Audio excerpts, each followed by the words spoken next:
Hey guys, Tim Melvin of Banking on Profits coming to you on what is just a wonderfully hot day down here in Central Florida. Took the dog out for a walk here a little bit ago, and we're well on our way to our scheduled high of 95 for the day. And it doesn't look like we're going to get any rain, so it's just going to continue to get hotter and hotter and hotter out there, and I love it.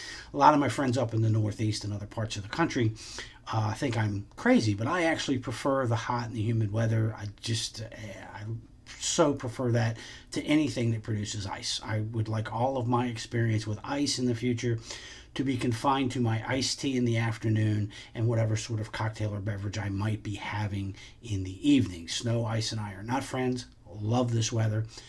Dog, not so much.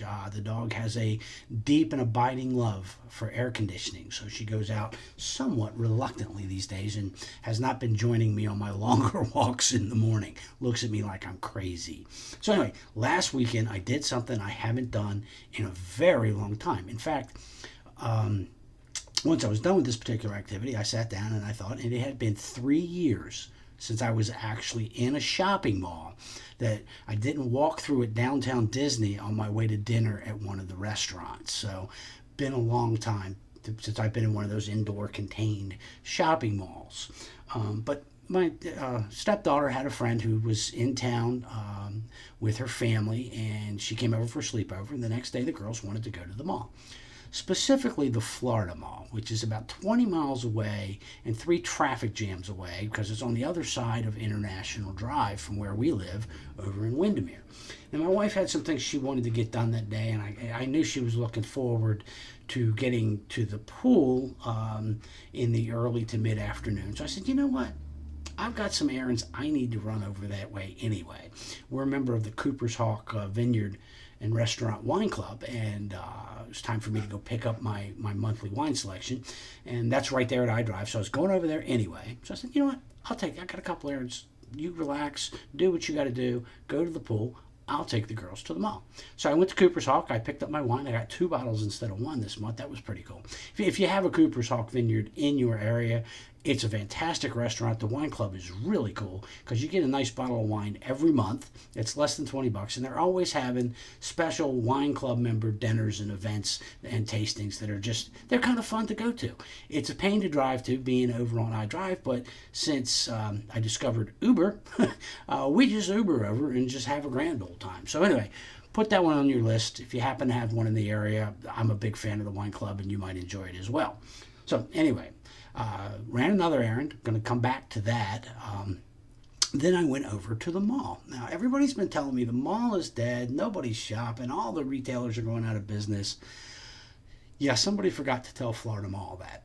We went into the Florida Mall. And granted, look, this is a Class A mall. They have all the upscale stores. They have a Microsoft store. They have an Apple store. If it's an upscale store, they have it, okay? So I went in. There was no line at the A&W root beer stand. They were everybody was getting sushi and fancy stuff. So I was able to get a coney dog with chili and a nice root beer with no wait while I was waiting for the girls to be done. And I walked around the mall. And it was just packed. Even Macy's was packed. And I keep hearing how Macy's is doing terrible. But Macy's was packed. Everybody was buying stuff. The stores were crowded. They were just walking around with bags. And if the malls are dead, maybe. But like I said, nobody told Florida Mall. That, by the way, according to Green Street Advisors, is one of the very best REIT analysts in the business. They probably are the best, to be honest with you. And I follow them on Twitter, so they just send me, I get to see the tweets, and I go in and I read whatever research or watch the videos they put out now. It helps you really stay on top of what's going on in the REIT and real estate sectors in the country.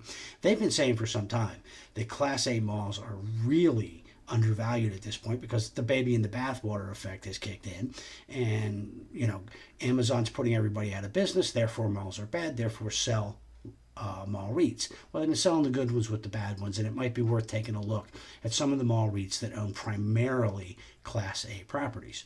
Now, Brookfield Properties, my don't you ever sell no matter what happens real estate investment, their CEO was interviewed last week, and he said that malls are repurposing a lot of this space. In fact, they just bought a bunch of Sears locations that had been closed. And they're being turned into entertainment centers with theaters and restaurants and, bowling alleys and whatever else is going to attract people. They're putting in healthcare facilities, fitness facilities, just all sorts of ways to repurpose, reuse that space, and then bring traffic back into the mall. He said that they view that as like the single most important opportunity in real estate today, particularly if you're a contrarian, long-term thinking investor, is the repurposing of mall space. This property is cheap, can be bought for, pennies on the dollar, overused phrase, but that's pretty much the case right now. And he thinks that a lot of that property, particularly in demographically attractive areas, can be repurposed, very profitable, and they're focusing a lot of attention on that. So is Amazon hurting retail? Absolutely. Is it absolutely going to eliminate malls? Nope, it's really not. And he also talked about grocery stores being an enormous opportunity right now, because grocery store anchored centers are going to continue to do well. And I'm sorry, this whole going into the grocery store delivery business has been tried. I think people at the end of the day, they like going to the grocery store. They don't want somebody else picking out their meat and their vegetables and everything else. They like to pick them out themselves. Will Amazon have an impact? Yeah, on the lower end ones, and maybe even on the publicly traded ones. But as I've said before, the private ones, Publix here in the Southeast, and H-E-B in Texas come to mind because they're standout, fantastic grocery stores, because they can do a little bit of price matching. They can hold on to their quality employees. They don't have to lay people off and do promotional pricing to make some magic number that Wall Street's expecting. So I think that you'll see that they'll be able to compete very well when Amazon decides to start shipping food to folks. So grocery store anchored centers, I think, will continue to do well, and we've been watching and evaluating those because it does look like, even to my slow thinking eyes, that an opportunity may be developing there. I don't think Amazon's going to be that devastating to them. They've devastated a lot of other industries, but it's really hard to pick out fresh fruit and fresh produce online. So we'll see how it goes. I've been wrong about things before, but I don't think I'm wrong about this one. Anyway, now, my other errand. And it wasn't an errand so much as something I wanted to do. Now, when I lived in Annapolis, before I got married again in 2010, if we weren't boating on that particular Saturday, and no, I didn't own a boat, didn't drive a boat, I was the world's best boat passenger. We'd pay for gas, kick in for beer, and off we'd go. Didn't want to own a boat, too much responsibility, and didn't want to drive the thing. I just wanted to kind of ride along and drink beer. We did that almost every Saturday and Sunday, but if it was raining or it was fall and winter and the boat's been put away, I would get up on Saturday morning. I'd drive across the bridge, the Bay Bridge, to Annapolis, and I'd go to either Borders or Barnes & Noble, usually Barnes & Noble. I think they had a better selection. And I'm a big reader. We've talked about that. I'd go in and I'd load up on the new releases that I wanted for the week, and I'd wander around looking at the shelves to see what else caught my eye and was interesting. I'd read a couple of magazines while I was there. I'd have a cup of coffee in the little cafe that's usually attached to those stores. And I always ran into 2 or 3 friends and had some conversations, and it was as much social as it was about going over to get my books for the week. Now, I walked in that bookstore, folks, and I've got to tell you, it was a sad experience because it was empty. There was nobody in there but me and the staff. Now, granted, it was kind of early in the day, so, maybe just not really getting a lot of traffic at that point in time. But anyway, I walked around. Nothing really caught my eye. I was looking for one book in particular. They didn't have it because it turns out it hadn't been released yet. And it was sad. But as I was leaving and reflecting on, wow, what a different experience, I realized I'm part of the reason that the big box bookstores are absolutely going away. I love instant gratification. That book that I was looking for, the Joel Tillinghast book, Big Money Think Small, I downloaded it on my Kindle Tuesday when it was released rather than go back to the bookstore to buy a hard copy. The fact that I can buy books on the Kindle and they're cheaper for one, and I get them right now. I don't have to get in my car. I don't have to go anywhere. I don't have to deal with traffic. I don't have to talk to anybody. I boop, hit the button, there's the book. I'm one of the big reasons that the big box bookstores are in trouble. Amazon has destroyed that space. The big box bookstores, they crushed a lot of the independent booksellers. Only the very best independent bookstores are still open. Since we moved here, we've seen a new and used bookstore that was a fabulous bookstore up in old downtown Winter Garden. Wonderful people, great, cool, quirky selection of books. They had to close. There's just too much competition from Amazon, so and the big box bookstores. So now we're going to see Amazon. They're going to drive the big bookstores out. Barnes and Noble has done a marvelous retreat and rearguard campaign, and they've made some inroads in the educational stuff, and they've introduced the Nook. But long term, they're going to go the way of everybody else in that space, I'm afraid. It's just too easy. Boop, there's the book. Even if I want a new release in hard copy, if I pre-order it, it shows up here pretty early on the day of the release. In fact, that's what got me hooked on Amazon, using Amazon, because I did like going to the bookstore. But I was like over the moon for the Harry Potter books. Absolutely loved them, and my daughter loved them as well. So they would pay people on new release day to drive around the neighborhoods, dropping off the new Harry Potter books long before the mail or the UPS guy would get there. I'd have it by 9:30 in the morning every time a new book came out. And of course, I'd immediately read it. And so by Sunday night, when my daughter dropped by, I was done with it, and she had the book with only a couple days wait. We had a system. But I got hooked on Amazon. Then my daughter got me hooked on the Kindle. And I don't go back to bookstores very much either. And I feel horrible and guilty about it. But I'm still going to download the stuff on my Kindle. So anyway, that's just a couple of experiences from the weekend. The Barnes & Noble thing really did make me sad because it's a passing. There's just something missing there. That was a cool trip every Saturday. I said you always ran into friends. You sat around, you dawdled, you read the paper, the New York Times or the Baltimore Sun, back when it was still an adequate newspaper, and you drank some coffee and maybe had a blueberry muffin. And it was just a great way to spend a Saturday morning, and I'm really sad to see that is going to fade into history. Now, along a similar, I read a column featuring Sam Zell recently. Of course, you know I'm a big fan of Sam Zell. If you haven't ordered or boop, there's the book. Purchase Mr. Zell's latest book, Am I Being Too Subtle for You? Really, you should do it. It's a treat. He talks about real estate. He talks about how he looks at markets and the economy and just the whole experience with the Tribune and his view and approach to life and markets and investing. And the guy's made $1 billion, so he's worth listening to. And the book is actually a fantastic read as well. He talks a lot about, and he talked in this interview, when he looks at a situation or at the economy, the big picture, little picture, the one question he really likes to ask himself is, where's the demand coming from? Where's the demand coming that's going to drive this particular property up in value or make this company grow in value?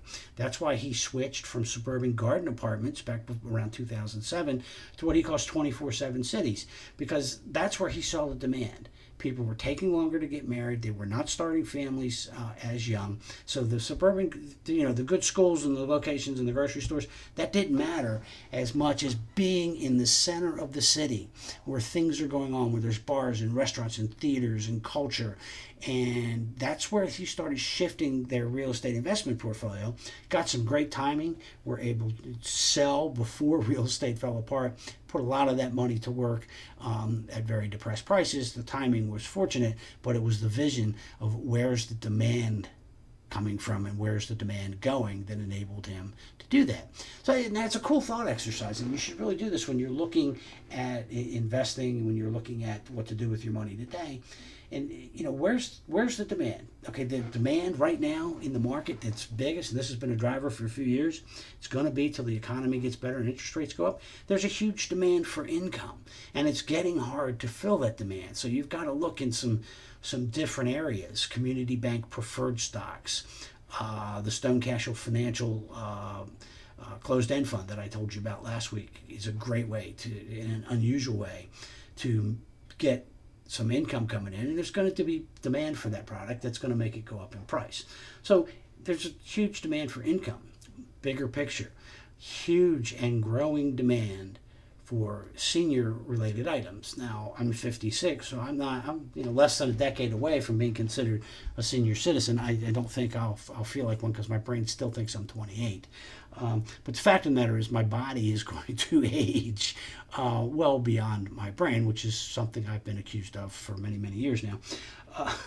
But there's going to be a demand for healthcare. There's going to be a demand for senior housing, which is an area that, medical and senior housing, medical properties and senior housing are an area that I have a great deal of interest in right now. We've been exploring those and digging through them and looking at some of the names in that sector. Arbiter Partners has a huge position in one of the senior housing companies because it's very attractive. There's going to be demand that's going to push the price up.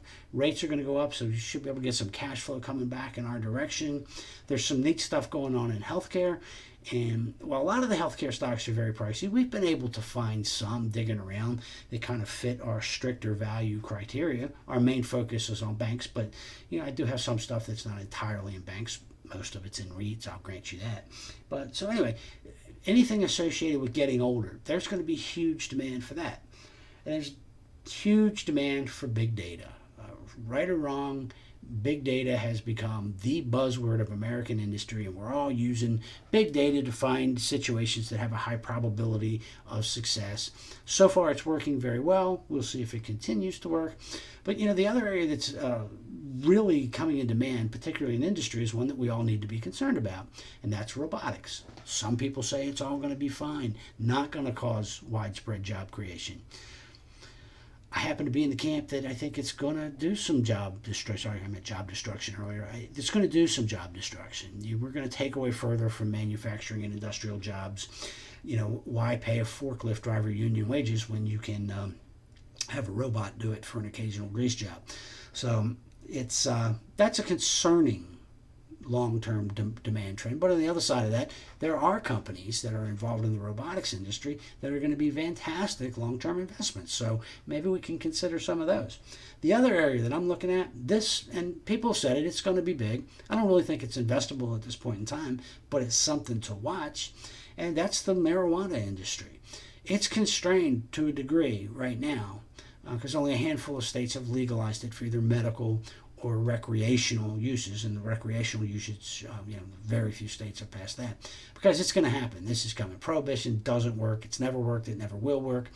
The minute the federal government, and because this isn't going to happen with Jeff Sessions as Attorney General, but the minute the federal government takes marijuana off the illegal drug list, this business is going to explode. So you might want to take a look at the people that are currently providing and supplying the tobacco companies, because those are going to be the same ones that transition and end up supplying and providing materials for the legal cannabis industry.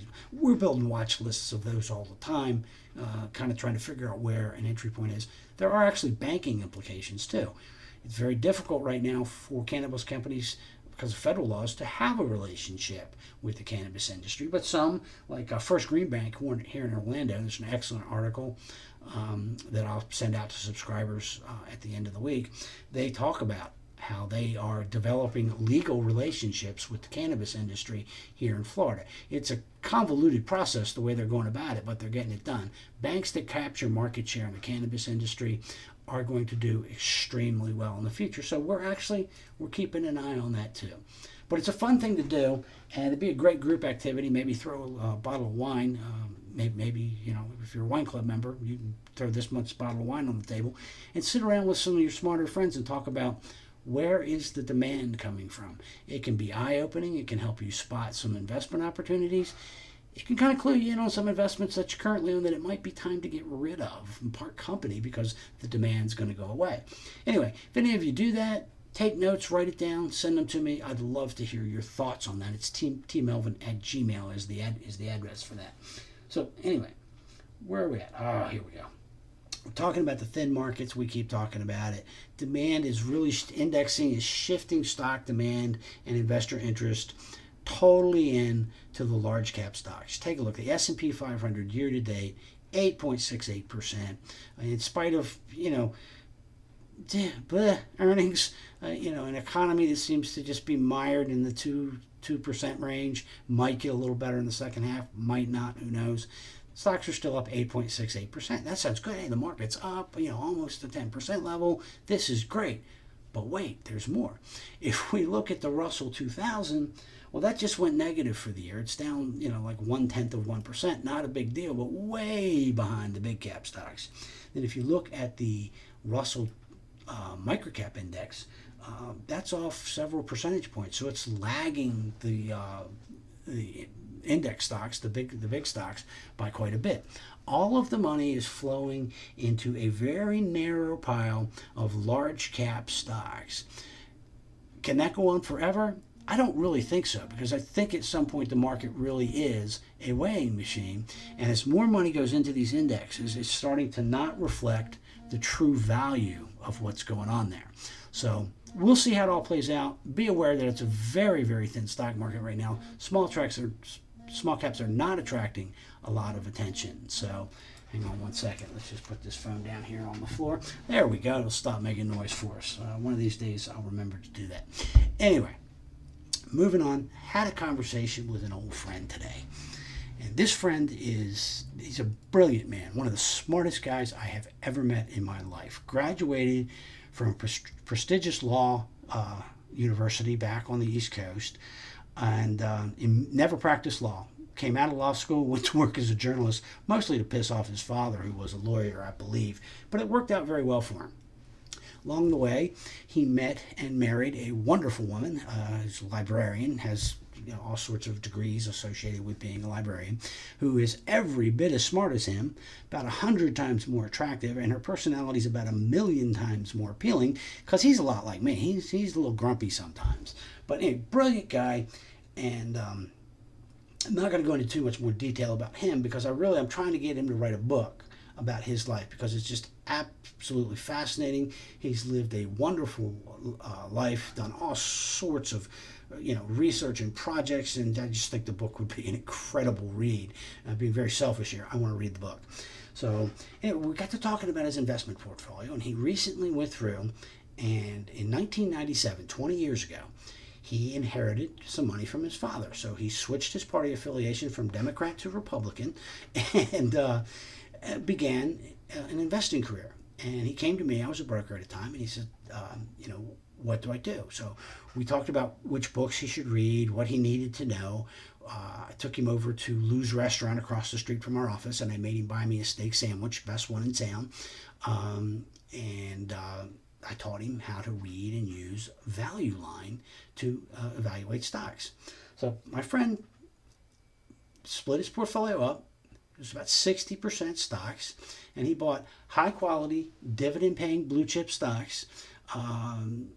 Not necessarily just the big ones, but they were high-quality companies, good earnings streams, good dividends. Remember something, in 1997, although the markets were pretty strong, if it was not internet-related, nobody was interested. So, my friend had read enough books. He was kind of value-conscious. He was only willing to pay, reasonable to low price-to-earnings ratios for these stocks. He bought those. He bought some index funds because he turned into a bit of a boglehead. And he and his wife both had retirement plans they contributed to on a regular basis.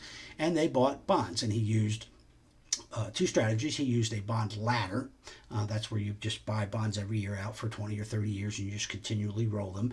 And he also used a barbell strategy, where he put a lot of money at the long end and a lot of money at the short end, and as the short, you get the point. He always had some short-term liquidity, and he owned some 25 and 30-year-old Treasury and municipal bonds.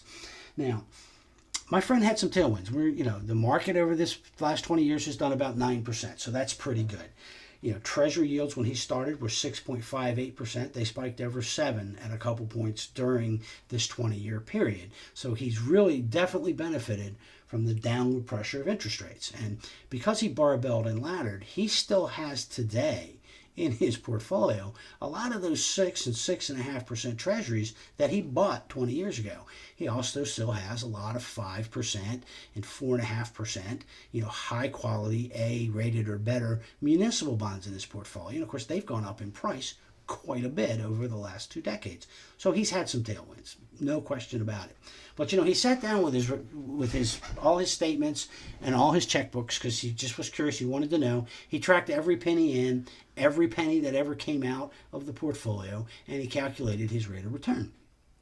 He came up with a number that was pretty impressive, but he couldn't believe that he could have actually done that well. I mean, he knew he had a lot more money than when he started, but he thought that maybe he performed in line with the market or did a little bit better. So he came up with this number, and he went back and he had his wife, who, as I said, is every bit as smart, 100 times better looking, with a 1,000,000% better personality, recheck all of the numbers, and she came back and said, no, you're right. This is exactly right. I've been telling you you're a pretty smart guy. Here's the proof. His 20-year rate of return on what is basically a 60-30-10, 60% stocks, and like I said, dividend-paying blue chips, some indexes, some REITs, and then the 30% bonds, treasuries and municipals, no corporates, and he always, had 10% cash hanging around just in case he needed it. So, how do you do? Well, the average individual investor has done about 4%, according to research from Dalbar. I checked the latest numbers this morning. The market, as I said, did about 9%. Yeah, my friend, his portfolio did 18.5%. Now, how did he do so well? Did he make a lot of great trades? Was he buying, aggressively at the dips? Did he trade around his positions? Did he sell covered calls? Did he write puts? What magic did he do? He didn't do anything. He knew what he didn't know. He learned as much as he could about how to invest. He took several different approaches. He indexed. He bought some REITs because he realized that REITs tend to outperform equities over time. He bought some blue chip dividend paying stocks. He made regular contributions to his retirement plans each and every paycheck. And by the way, before you ask, yes, all of those cash flows were accounted for in the return analysis that he did. So what did he do right? First off, he knew what he didn't know. He knew he didn't know how to time the market. He knew he didn't know how to deal in complex situations like options. He knew that he didn't know anything about the latest technologies, the latest biotech breakthroughs, that he was going to waste his time and most likely his money trying to chase spectacular returns. He settled for steady as she goes. Now, the other thing that he did right is he never stopped adding to his accounts, the retirement accounts. Each and every month, good times and bad, he made the same regular contribution.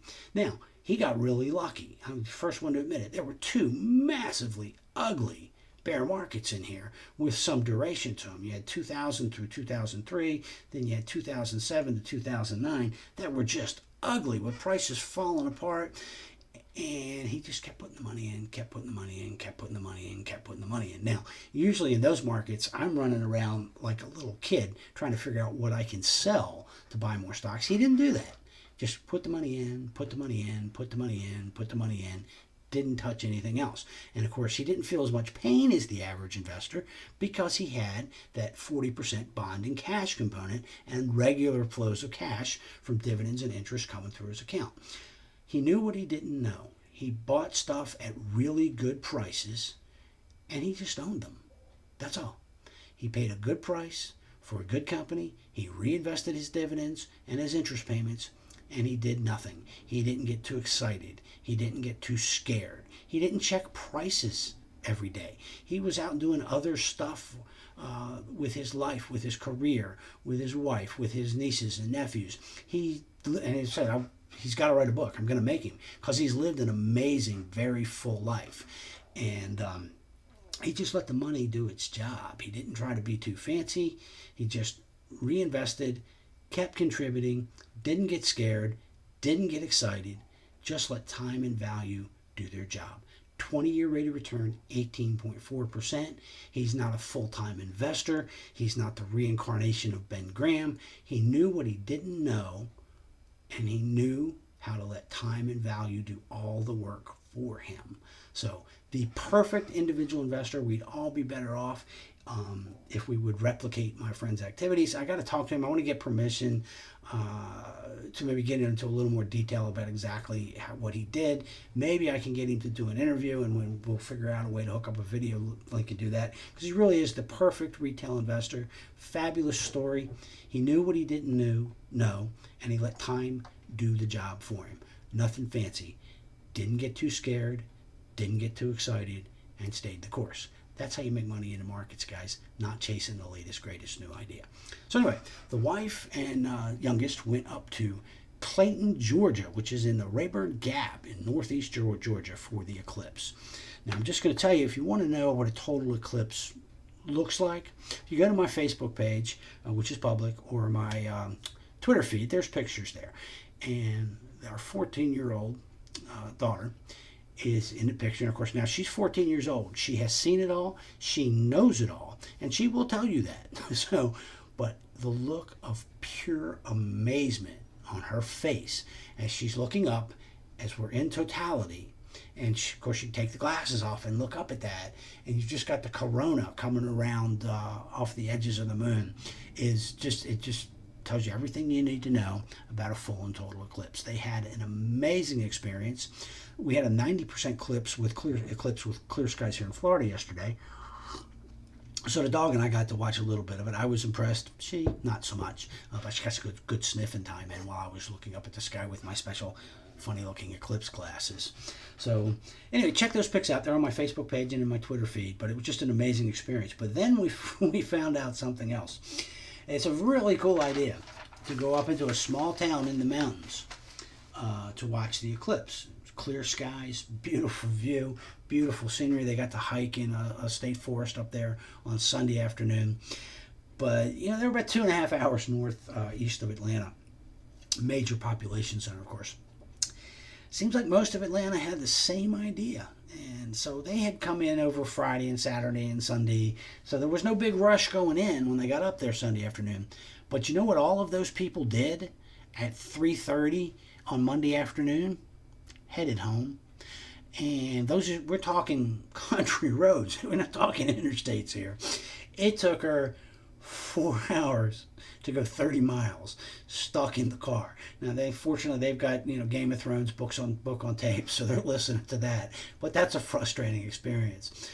So she finally called me about 8:30. We had been in touch a couple times, and it had been 2 hours. I was about to call her. She said, you know what I did is I stopped. I pulled over in a gas station. I got on Google Maps. And I kind of looked for where there was no traffic. Where could I go? Could I get back to I-75? What could I do? And I said, so how'd that work? She said, I can't get to I-75. I can't get to I-85. They're just jammed.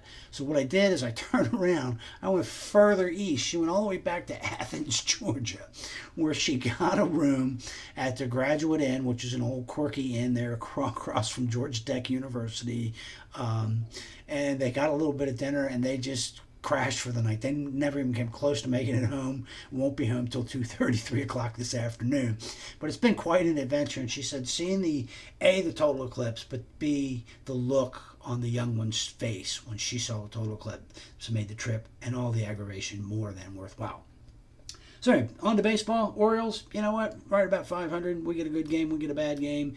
We're losing games to the Oakland A's. We beat them last night. Please, we can beat them again tonight. And then we need to beat the Mariners, so I win my bet with my Seattle-based friend. I don't want to lose this bet for another season. That would just be humiliating. So lots of great baseball. We're really into the stretch now. The hot teams, Indians, Nationals, Cubs, and Dodgers. Going to be some fantastic baseball.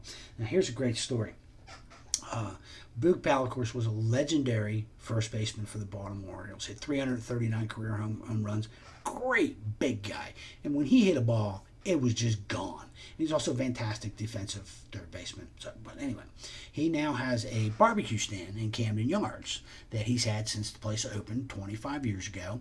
It's right out in right field, and the barbecue is really good. You get a barbecue, cold beer, watch a little baseball. Doesn't get much better than that. And Boog is often around the barbecue stand. So anyway, the A's have a rookie, or a young player anyway. whose name is Hershey Powell the Fourth or some crazy thing like that. But his dad was a baseball fan, and he didn't like the name. Kid needed a nickname, so he said, you know what? I like this guy in Baltimore. I'm going to call him Boog. We're going to call him Boog Powell. That's a cool name. Now, the kid didn't necessarily like it too much. He, wanted something else. Boog, Boog. When you're a kid, that where that goes, right? We don't have to cover that. But around the baseball fields, he's been known as Boog Powell all his life. So he came up to bat last night, and he hit his first major league home run, and that ball went out over the right field fence, dropped onto the flag court, and bounced into, you got it, Boog Powell's barbecue stand. So Boog Powell hit the Boog Powell barbecue stand, and the two Boogs are going to meet today for lunch at the barbecue stand and just kind of swap stories and tips. But I just thought that was a fantastic story out of last night's Orioles game. So anyway, going to be fun to watch. Lots of good stuff down the end of the year. Now, Bill Gates puts out a reading list every year, and I saw the most recent one. And I picked, each year he has at least one or two fiction books on it. And this year he had one that really caught my eye. It's called Patriots and Assassins. It's by a guy named Robert Cook. And it really falls into the Tom Clancy, Vince Flynn, Brad Thor kind of special forces, shoot 'em up, get the bad guys sort of stuff. Except it's a 3-book series, and I saw Patriots and Assassins was the first book. So I went back, I ordered all 3 because that's just how I roll, boop, buy the book. Anyway, I ordered. This is a great series, guys.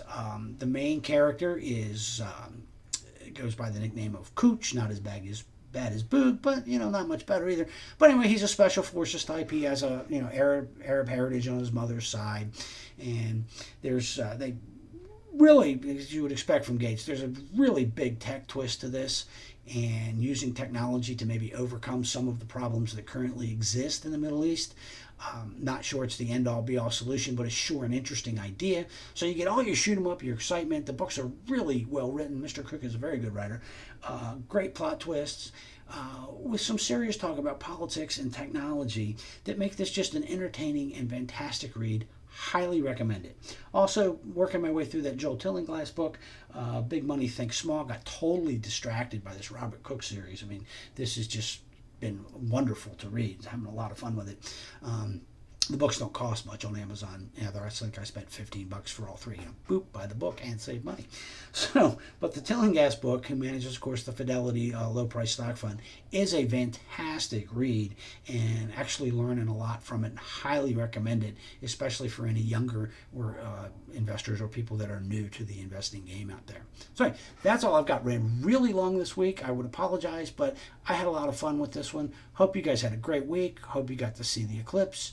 Now, don't get too excited. Don't get too scared. Let time do its job. We own a lot of great banks. We own them at very good prices. None of them, we've sold the one that I thought was just too overvalued. None of the rest of them are too overvalued. So we're just going to sit here. We're going to collect dividends. Let time and value do its job. Somebody remarked the other day, it's been a while since you did a trade. That's exactly right. I've been very busy reading books, watching baseball, communicating with you guys, and letting time and value do its job. Please do the same, and I'll talk to you guys next week.